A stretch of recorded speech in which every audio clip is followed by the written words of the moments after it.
বিয়ের আসরে ছেলেরা কি বলে? আরো জোরে বলেন।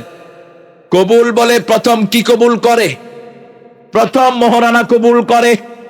কিন্তু সেই মোহরানা বাকির নাম কেন বাকি রেখেছেন? কোন নবী মোহরানা বাকি রেখে বিয়ে করেছেন? আবার আপনারা মোহরানা বাকি রেখে আবার যৌতুকও খায়। রাজশাহীতে যৌতুক নাই? হ্যাঁ, এটাও আছে। তো কেমনে নাজাতের দাবি করেন? ওই মেয়ে মাফ না করলে আল্লাহ তোমার মাফ করবে না। আপনি কি মনে করছেন আপনি যৌতুক খাবেন?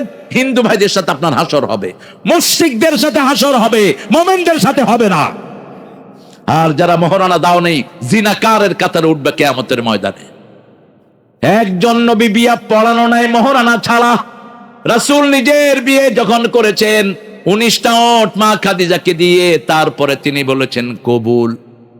কারণ বিয়ের আসরে প্রথম হয় মোহরানা। ও সকিনা, কুতকুতালির ছেলে কুব্বুতালি তোমারে বিয়ে করতে চায়, 40,000 টাকা মোহরানা। তুমি কি রাজি? সকিনা চুপ করে থাকে। মধ্যখানে উকিল বাপ ঢুকে। উকিল বাপ মানে হলো তোর জীবন শেষ। এটা ঢুকেছো কেন? এটা একটা নাজায়েজ লোক। তুমি প্রথম তো পর্দা ভায়োলেশন করলা। উকিল বাপ মেয়ের হাতও ধরে, অথচ ওই উকিল বাপ তাকে বিয়ে করতে পারে। কি সর্বনাশ করলা! হ্যাঁ, বিয়ের ম্যাচিং করাটা সবচেয়ে সওয়াবের কাজ।